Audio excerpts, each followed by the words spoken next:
In some of the most inhospitable terrain in the Middle East, members of the 1st U.S. Army Support Battalion are practicing the most dangerous of jobs. Burn hole! Burn hole! Burn hole!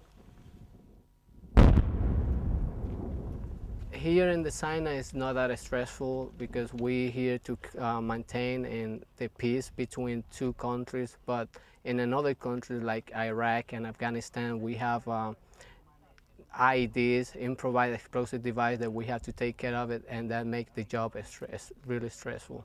There is still some evidence of the Israeli-Egyptian war scattered throughout the Sinai Peninsula, and even though there is still some explosive ordnance left on the battlefield, it's not really the job of the EOD team with the MFO to clean up the battlefield. Instead, their job is to ensure the safety of the peacekeepers serving in remote site locations throughout the Sinai Peninsula.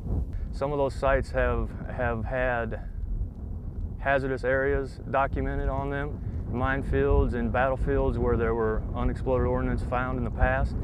Part of our mission here is to make sure that we go through there periodically and just check and ensure that nothing has surfaced. Another part of the mission for these EOD techs is training.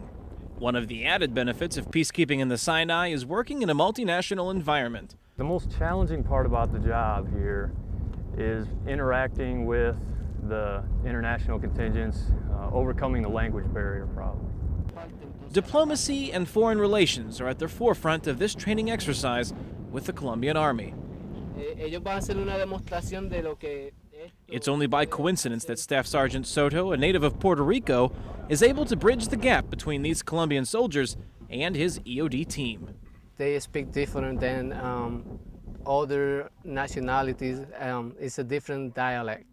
So I can explain between the Americans and the Colombians or Uruguayans how they work. This will be just attached to this. The Sinai now belongs to Egypt, but the peace here can be credited to countries like Colombia and the United States, where training and working together between these nations helps make the Sinai safer. In the Sinai, Kane Fairbaugh, AFN News.